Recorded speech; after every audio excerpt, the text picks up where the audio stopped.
구약 성경 출애굽기 24장 12절에서 18절까지의 말씀입니다. 24장. 네, 출애굽기 24장 12절에서 18절까지 한 절씩 교독하겠습니다. 여호와께서 모세에게 이르시되 너는 산에 올라 내게로 와서 거기 있으라. 내가 그들을 가르치도록 내가 율법과 계명을 친히 기록한 돌판을 내게 주리라.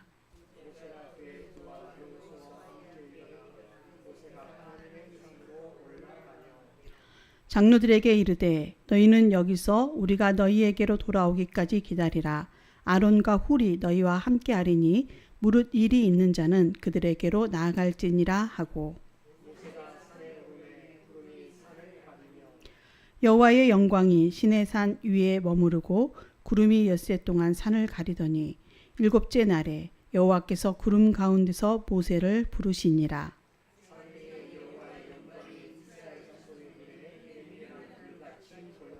함께 읽겠습니다. 모세는 구름 속으로 들어가서 산 위에 올랐으며 모세가 40일 40야를 산에 있으니라. 아멘. 할렐루야. 오늘도 수요 성서 연구를 통해 주님께 예배하는 모든 성도님들께 주님의 크신 은혜와 사랑이 가득하시기를 축원드립니다. 우리 성도님들의 일상이 어떠신지 갑자기 궁금해졌습니다. 어떤 일상을 살아가고 계신지요? 여유로운 일상을 살아가시는지 아니면 바쁘다 바빠를 외치며 살아가시는지요? 우리가 바쁘게 일상을 살아가다 보면 여유를 가지기가 어렵습니다. 오늘 이 예배의 자리에 서기까지 우리는 또 앞서서 얼마나 많은 일들을 행하고 오셨는지요. 저도 평소 같으면 새벽 기도에 나왔다가 다시 집으로 가서 아이들을 학교로 보내고 출근 준비를 해서 다시 교회로 나오고 예배 준비를 하는 바쁜 그 일상을 보내고 이 자리에 섰을 것입니다. 그런데 오늘은 동시 지방 선거가 있는 날이라서 아이들이 학교를 쉽니다. 그래서 아침에 여유를 조금 가질 수가 있었습니다. 바쁜 일상을 살다 보면 우리는 신앙생활이 점점 뒷전으로 밀려나게 되고 하나님과 교제가 멀어지고는 합니다. 오늘 출애굽기 24장 12절에서 18절 말씀을 통해서 하나님께서 당신의 종 모세를 얼마나 깊고 은밀한 곳으로 부르시는지, 그리고 그 부르심에 응답하기 위해서 우리에게 필요한 영적인 태도가 무엇인지를 아주 생생하게 보여주고 있습니다. 24장은 하나님과 이스라엘 백성이 시내산에서 언약을 맺는 장면을 기록합니다. 1절에서부터 11절에서는 언약 체결식이 진행되고 12절에서 18절까지는 모세가 하나님께 부름을 받아 산 위로 올라가는 장면이 이어집니다. 이 본문은 하나님께서 그의 백성을 거룩하게 인도하시고 하나님의 임재 가운데 머물도록 부르시는 사건입니다. 이 본문을 통하여서 우리는 성령 안에 머무는 삶이 무엇인지를 살펴보려고 합니다. 먼저 성령 안에 머무는 삶은 첫 번째로 하나님의 부르심에 나아가는 삶입니다. 하나님께서 모세를 부르셨습니다. 우리 12절 말씀 같이 읽어보도록 하겠습니다. 여호와께서 모세에게 이르시되 너는 산에 올라 내게로 와서 거기 있으라. 내가 그들을 가르치도록 내가 율법과 계명을 친히 기록한 돌판을 내게 주리라. 아멘. 하나님은 모세에게 세 가지를 명령하십니다. 그 세 가지 명령은 뭐죠? 올라오라, 내게로 오라, 거기 있으라. 이렇게 세 가지의 명령을 주십니다. 먼저 하나님께서 모세에게 올라오라고 명령하십니다. 이 올라오라는 것은 지금 모세가 머물고 있는 자리, 백성들이 머물고 있는 자리, 평지이지요. 아주 익숙한 삶의 자리입니다. 그 삶의 자리, 익숙한 삶의 자리, 사람들과 섞여 있는 그 자리에서 떠나라는 것입니다. 그리고 분주한 사역의 현장도 잠시 멈추라고 하시는 것입니다. 왜 그렇습니까? 지금 하나님의 부르심에 응답하는 것이 먼저이기 때문입니다. 그리고 또 말씀하시죠. 내게로 오라. 하나님께서 모세를 자신에게로 부르셨습니다. 때로는 우리가 아주 중요한 사역을 해서 지금 좀 바쁜 것 같고 지금 당장 행해야 될 일들을 나중에 미뤄도 될 것 같은 아주 중요한 일들을 하고 있다고 생각이 되어질 때도 있을 것입니다. 그렇지만 하나님이 부르실 때에 내게로 오라고 말씀하실 때 우리는 먼저 모든 것을 멈추고 하나님과의 교제를 중요하게 생각하며 하나님 앞으로 나아가야 하는 것입니다. 이 하나님께로 나아갈 때는 영적인 상승을 위해서 반드시 이 육적인 분리가 필요합니다. 무슨 말씀이냐면 우리가 가지고 있었던 것, 우리가 생각했던 것, 지금 당장 했던 것들, 이 세상적인 일들, 유괴 활동들을 좀 내려놓을 필요가 있다라는 거예요. 수평적인 그런 인간관계와 분주한 사역의 현장에서 멈추고 수직적인 하나님의 관계를 위하여서 나아가야 합니다. 우리가 이웃과의 그 삶이 너무 일상화되어 있고 그것이 너무 편안하다 보니까 때로는 하나님 앞에 나오는 것을 뒷전으로 미룰 때가 더 많이 있다라는 거죠, 우리는. 그러나 우리의 삶에서 먼저 우선순위가 되어야 하는 것은 하나님 앞에로 나아감입니다. 그리고 하나님께서 말씀하신 더 중요한 그 다음은 거기 있으라입니다. 이 말은 단순히 장소를 지키고 있으라 그 말 뜻이 아닙니다. 이 언어적인 의미를 살펴보면 거기 있으라는 이 의미는 계속해서 거기 머물러라는 거예요. 하나님 부르신 장소에 머물러 있어라. 그곳에 존재하라 라는 뜻의 의미를 가지고 있습니다. 우리는 하나님께 나아갈 때 어떠한 마음으로 나아갑니까? 하나님의 부르심에 응답해서 나왔지만 때로는 너무 조급해요. 그래서 내 할 말만 잔뜩 하고 갈 때가 너무 많은 것 같습니다. 하나님 저 왔는데 빨리 응답해 주세요. 그리고 내가 간구하고 싶은 걸 길게 간구하고 그리고 더 이상 하나님의 음성은 들으려 하지 않고 기다리지 않고 가버리죠. 하나님께 나아갔을 때 하나님이 거기에 머무르라고 말씀하시면 우리는 그곳에 있어야 하는 것입니다. 거기 있으라. 그 명령을 들을 수 있어야 합니다.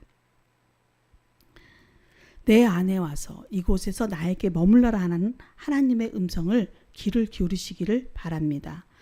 하나님이 모세를 부르시는 목적은 백성들에게 계명을 주기 위함이죠. 그런데 그저 이 돌판에 새겨진 물건을 건네주려고 하시는 것이 아닙니다. 12절 후반부에 보면 너를 위하여 기록한 돌판이라고 하지 않으시고 백성을 가르치기 위해 율법과 계명을 친히 기록했다라고 하십니다. 이 돌판의 의미는 어떤 의미를 담고 있습니까? 이제는 더 이상 이 백성들이 애굽의 종으로서 애굽의 법이 아닌 하나님의 백성으로서 하나님의 법 아래에 새롭게 정렬시키겠다라는 의미를 담고 있습니다. 하나님은 모세를 통해 하나님의 마음, 하나님의 뜻이 이 백성들에게 흘러가기를 원하셨습니다. 그러기 위해서는 모세가 먼저 하나님 안에 깊이 머물러서 하나님의 마음을 듣는 시간이 필요한 것입니다. 하나님께서 모세에게 너는 내게로 올라와 거기 있으라 하시는 말씀은 초청입니다. 하나님의 말씀과 뜻을 구하는 삶으로의 부르심입니다. 영적 성장은 하나님의 계시를 적극적으로 구하는 것에서 시작이 되어집니다.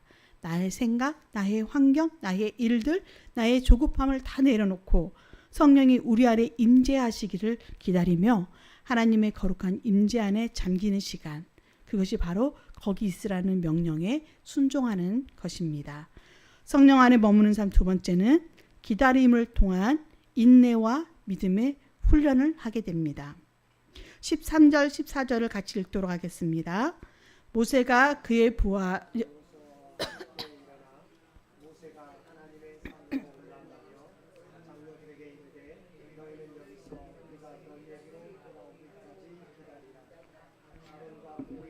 함께하리니 무릇 일이 있는 자는 그들에게로 나아갈지니라 하고. 아멘.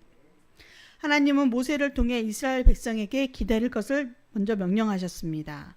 하나님의 약속을 받은 사람은 그 약속이 성취되기까지 기다려야 합니다. 예수님도 승천하시면서 제자들에게 예루살렘을 떠나지 말고 성령이 임하실 때까지 기다리라고 말씀하셨지요. 하나님께서 약속하신 것을 기다리는 이들은 임재 가운데 은혜를 누리며 기다릴 때도 있지만 때로는 이 산 밑의 백성들처럼 불안 속에서 불신 속에서, 유혹 속에서 그러한 것들이 주변에 가득한 상황 가운데서 기다릴 때도 많이 있습니다. 우리는 하나님의 음성을 어떠한 상황 속에 놓여서 기다리고 있었는지요. 때로는 하나님을 향한 믿음보다 앞에 닥친 현실을 해결해야 한다는 이 압박감에 흔들리기도 합니다. 우린 약속과 현실 사이에서 갈등하지 않기 위해서 끊임없이 기도해야 합니다. 그냥 무턱대고 무작정 기다리다가는 주변의 상황들 때문에 겁을 먹고 흔들리기가 쉽고 의심하기가 쉽습니다. 이렇게 우리가 하나님의 약속을 기다리며 기다리는 시간은 인내와 믿음을 훈련하는 시간입니다. 15절과 16절도 같이 읽어보겠습니다. 모세가 산에 오르매 구름이 산을 가리며 여호와의 영광이 시내산 위에 머무르고 구름이 엿새 동안 산을 가리더니 일곱째 날에 여호와께서 구름 가운데서 모세를 부르시니라. 아멘. 산 밑에 백성들만 기다리는 것이 아닙니다. 모세는 여호수아와 함께 산으로 올라갔습니다. 장로들에게 기다리라고 명령하고 아론과 홀에게 뒷일들을 맡기고 하나님께서 정하신 자리까지 올라갑니다. 그런데 엿새 동안 하나님은 말씀이 없으십니다. 그저 빽빽한 구름만이 산을 덮고 있을 뿐입니다. 모세 또한 침묵과 이 기다림 속에 있는 거지요. 우리 같았으면 어땠을까요? 엿새 동안 아무런 말씀도 없으시고 하나님의 말씀하신 곳까지 올라왔는데 자욱한 구름만 가득하고 그 상황에 놓여 있다면 우리는 어떤 생각이 들었을까요? 답답해하고 지치고 의심하며 도로 산을 내려가지는 않았을까요? 사실 모세는 그저 구름에 덮인 산에 있었던 것이 아닙니다. 16절에 보면 여호와의 영광이 신의 산 위에 머무르고 라고 되어 있습니다. 이것을 언어적으로 보면 여호와의 영광이 장막을 치게 되었다라는 것입니다. 그 의미는 하나님의 임재가 있었다라는 것을 의미하고 있습니다. 이미 하나님은 그곳에 계셨습니다. 그렇지만 하나님은 아무런 말씀도 하지 않으신 채 6일 동안 모세를 내버려 두셨습니다. 모세는 하나님의 임재 안에서 인내하며 기다리고 있었을 것입니다. 하나님은 일곱째 날에 모세를 부르십니다.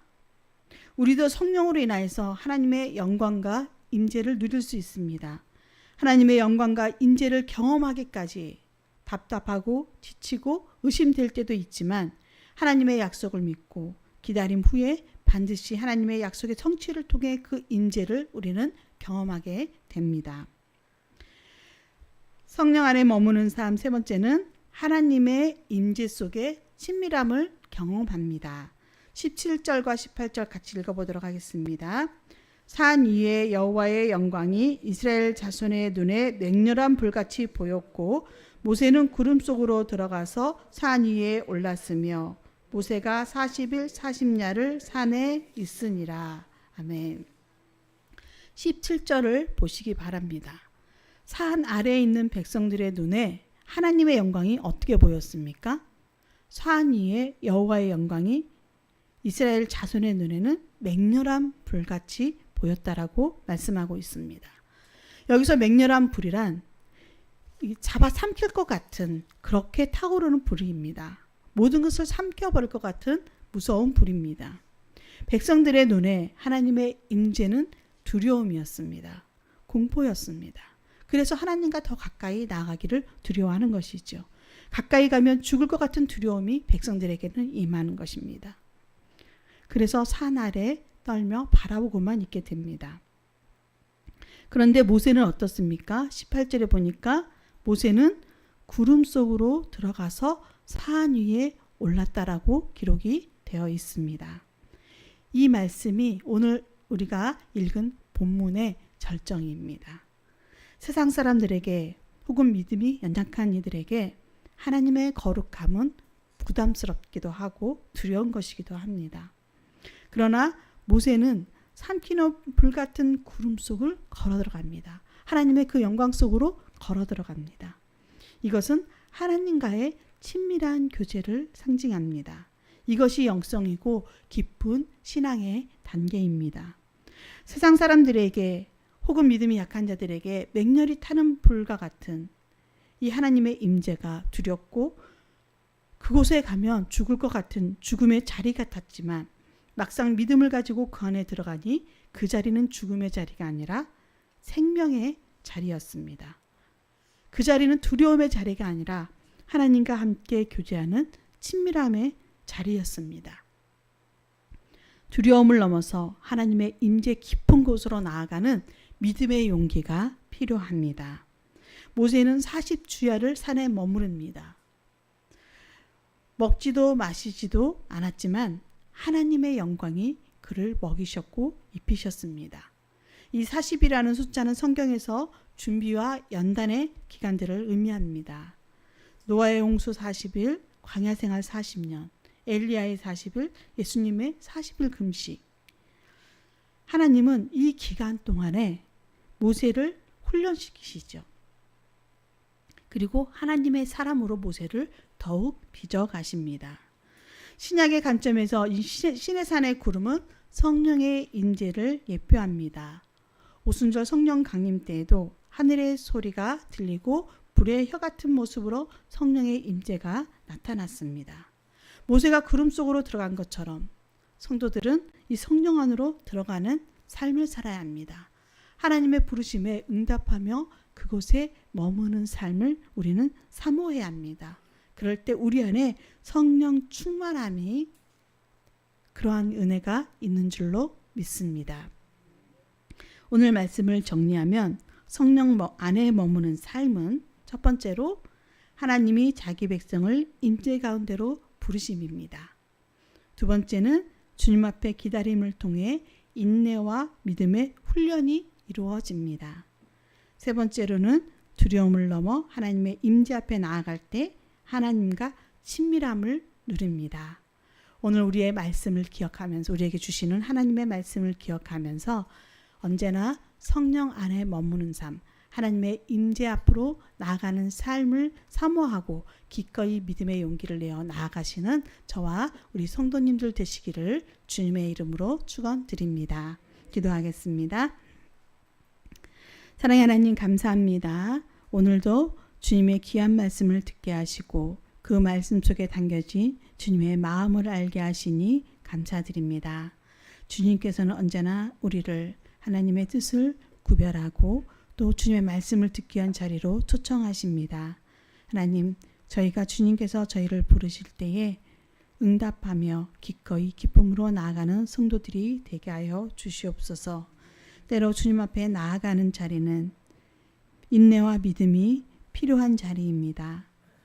세상에 닥친 어려움이나 상황 속에 또 내가 하고 싶은 것들, 나의 생각들 이런 것들에 흔들리지 아니하고 오직 주님께 나아가서 기다리는 믿음의 인내를 허락하여 주시옵소서. 주님 안에 머무르기를 원합니다. 주님께서 명령하신 그곳에 있기를 원합니다. 하나님, 저희의 믿음이 주님 안에 머무르는 삶이 되기를 소망합니다. 또한 두려움을 넘어서 하나님 임재 앞으로 나아갈 때 하나님과 친밀함을 누릴 수 있음을 말씀하셨습니다. 사랑의 주님, 우리가 때로 주님 앞에 나아가는 것이 세상적인 눈으로 볼 때는 어리석음 같고 하나님 그것이 또 두려움 같고 그것이 우리에게는 유익하지 않은 것처럼 보일지라도 믿음의 용기를 가지고 주님 앞에 나아갔을 때 하나님은 세상의 가치관과 세상의 시선을 깨부시고 저희들에게 더 좋은 은혜로 베풀어 주시는 분임을 믿습니다. 기꺼이 주님 앞에 나아가는 믿음의 용기로 나아가는 그러한 믿음 속에서 주님과 친밀함을 누려갈 수 있도록 함께하여 주시옵소서. 그래서 저희들의 삶이 날마다 성령 안에 머물러 있을 수 있도록 주님 저희를 인도하여 주시옵소서. 감사드리며 주 예수 그리스도의 이름으로 기도드립니다. 아멘. 우리 찬송가 191장 함께 찬송 부르겠습니다.